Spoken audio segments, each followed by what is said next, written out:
Assalamualaikum warahmatullahi wabarakatuh. Nama saya Devita Lanta Sylvia Ramadhani dengan NPM 21438521107 ingin mempresentasikan jawaban UAS mata kuliah Pancasila. Saya akan share. Oke. Saya akan membahas tentang Pancasila dan nasionalisme dalam dinamika global, regional, dan juga lokal. Yang pertama, Pancasila. Pengertian, fungsi, dan kedudukan Pancasila sebagai dasar negara. Pancasila berasal dari bahasa Sanskerta yang terdiri dari dua kata, panca dan sila. Pengertian Pancasila yaitu panca berarti 5, sila berarti dasar. Sila juga diartikan sebagai aturan yang melatar belakangi perilaku seseorang atau bangsa. Kelakuan atau perbuatan yang menurut adab atau sopan santun dan juga berarti kan akhlak dan juga moral. Fungsi Pancasila antara lain sebagai jiwa bangsa Indonesia, kepribadian bangsa Indonesia, pandangan hidup bangsa Indonesia sebagai dasar negara Indonesia, sumber dari segala sumber hukum bagi negara Republik Indonesia sebagai perjanjian luhur bangsa Indonesia pada waktu mendirikan negara dan sebagai cita-cita dan tujuan bangsa Indonesia. Nilai Pancasila. Pengertian nilai-nilai Pancasila bersifat subjektif. Maksudnya, bahwa penilaian terhadap nilai-nilai Pancasila itu terlekat kepada bangsa Indonesia itu sendiri, dengan pengertiannya sebagai berikut. Yang pertama, bahwa nilai-nilai Pancasila timbul dari bangsa Indonesia, sehingga bangsa Indonesia sebagai kausa materialis.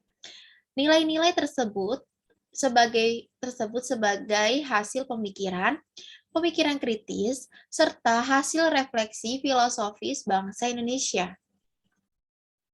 Yang kedua, bahwa nilai-nilai Pancasila merupakan filsafat atau pandangan hidup bangsa Indonesia, sehingga merupakan jati diri bangsa yang diyakini sebagai nilai atas kebenaran, kebaikan, keadilan, dan kebijaksanaan dalam hidup bermasyarakat, berbangsa, dan juga bernegara. Yang ketiga, bahwa dalam nilai-nilai Pancasila terkandung 7 nilai-nilai kerohanian, yaitu nilai kebenaran, nilai keadilan, nilai kebaikan, nilai kebijaksanaan, nilai etika, nilai estetis, dan nilai religius, yang manifestasinya sesuai dengan budi nurani bangsa Indonesia, karena bersumber pada kepribadian bangsa, menurut Darji Darmodiharjo tahun 1996. Di samping itu, nilai-nilai Pancasila juga merupakan dasolen atau cita-cita tentang kebaikan yang menjadi suatu kenyataan dasein. Dengan demikian, berarti bahwa Pancasila itu bagi bangsa Indonesia dia menjadi landasan dasar serta motivasi atas segala perbuatan baik dalam kehidupan sehari-hari maupun dalam kehidupan bernegara.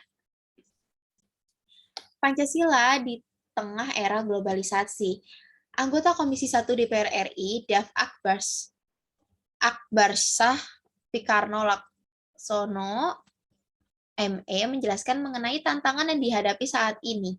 Tantangan pertama adalah banyaknya ideologi alternatif melalui media informasi yang mudah dijangkau oleh seluruh anak bangsa, seperti radikalisme, ekstremisme, konsumerisme. Hal tersebut juga membuat masyarakat mengalami penurunan intensitas pembelajaran Pancasila dan juga kurangnya efektivitas serta daya tarik pembelajaran Pancasila. Yang kedua, eksklusivisme sosial yang terkait derasnya arus globalisasi yang mengarah kepada menguatnya kecenderungan politisasi identitas, gejala polarisasi, dan fragmentasi sosial yang berbasis sara. Bonus demografi yang akan segera dinikmati bangsa Indonesia juga menjadi tantangan tersendiri untuk menanamkan nilai-nilai Pancasila kepada generasi muda di tengah arus globalisasi. Nah, di sini ada pengertian nasionalisme dan tujuan serta tantangannya. Nasionalisme merupakan sebuah paham untuk mencintai bangsa dan negara yang harus ditumbuhkan di dalam diri manusia tersebut. Kata nasionalisme dibagi menjadi arti luas dan arti sempit. Arti luasnya menjelaskan rasa cinta dan bangga pada tanah air tanpa memandang rendah bangsa lain. Sedangkan arti sempitnya adalah perasaan cinta yang tinggi terhadap tanah air, tetapi memandang rendah bangsa lain. Nah, nasionalisme ini muncul karena faktor dari dalam dan juga dari luar. Faktor dari dalamnya terjadi karena golongan kaum terpelajar, penderitaan, dan juga kesengsaraan dari rakyat, serta keinginan untuk merdeka. Sedangkan faktor nasionalisme dari luar dipengaruhi oleh paham-paham dari Eropa seperti liberalisme, humanisme, dan juga nasionalisme. Tujuan nasionalisme ini secara umum memberi identitas suatu bangsa. Nah, kata nasionalisme ini muncul di banyak negara yang memiliki tujuan sebagai berikut. Menghilangkan tuntutan yang berlebihan atau ekstremisme dari individu atau kelompok yang tinggal di sebuah negara. Dan juga menjamin kemauan dan pertahanan warga negara untuk melawan musuh dari luar. Sehingga konsep nasionalisme ini menghasilkan semangat rela berkorban demi negara yang memang ditinggalinya. Nah, di sini juga ada bangsa yang terdiri atas beragam etnis dan kelompok sosial dan negara, para penyelenggara pemerintahan dan elit politik sering memiliki tujuan, agenda, dan kepentingan yang berbeda-beda, yang tidak mudah untuk diselaraskan atau diharmonisasikan. Semakin kompleks dan majemuk sebuah bangsa dan negara, maka akan semakin besar dan berat hambatan yang akan ditempuhnya. Karena tantangan dalam mewujudkan spirit nasionalisme, setiap negara memiliki kompleksitas dan kemajemukan yang berbeda, maka masing-masing memiliki tingkat tantangan yang berbeda pula. Dalam hal ini, tantangan Indonesia jauh lebih berat ketimbang negara lainnya yang tidak terlalu plural dan kompleks struktur bangsanya.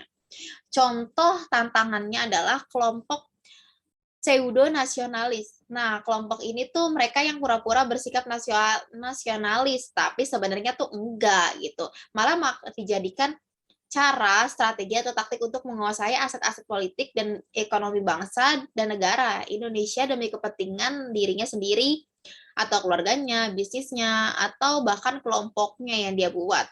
Antara lain parpol, ormas, dan juga lainnya. Biasanya elit politik ada di pusaran kekuasaan pemerintah atau parlemen maupun di luar kekuasaan. Misalnya kelompok elit politik yang gagal dalam kontestasi kepolitikan. Nah, yang kedua ada kelompok pengusung regionalisme dan separatisme. Meskipun sama-sama memiliki sentimen kedaerahan, gerakan regionalisme dan separatisme memiliki motivasi dan tujuan yang berbeda. Nah, yang ketiga adalah kelompok separatis ya jelas bertujuan untuk memisahkan diri dari pemerintahan pusat untuk kemudian membentuk pemerintahan sendiri yang otonom. Sedangkan regionalisme hanya bersikap fanatik berlebihan kepada kepentingan daerah asal sehingga mengabaikan kepentingan nasional dan daerah-daerah lainnya yang membutuhkan. Dan yang terakhir, yang paling sering dijumpai adalah rasisme adalah ideologi yang sangat berbahaya bagi nasionalisme. Ideologi ini biasanya bergandengan dengan chauvinisme, yaitu mentalis atau kepercayaan berlebihan atas supremasi, superioritas, dan dominasi sebuah kelompok atas lainnya. Rasisme itu juga eksis di Indonesia, misalnya sentimen anti-Tionghoa yang didengungkan oleh sekelompok elit politik, agama, dan pembisnis juga, atau pribumi. Sekian presentasi dari saya, kurang lebihnya mohon maaf. Wassalamualaikum warahmatullahi wabarakatuh.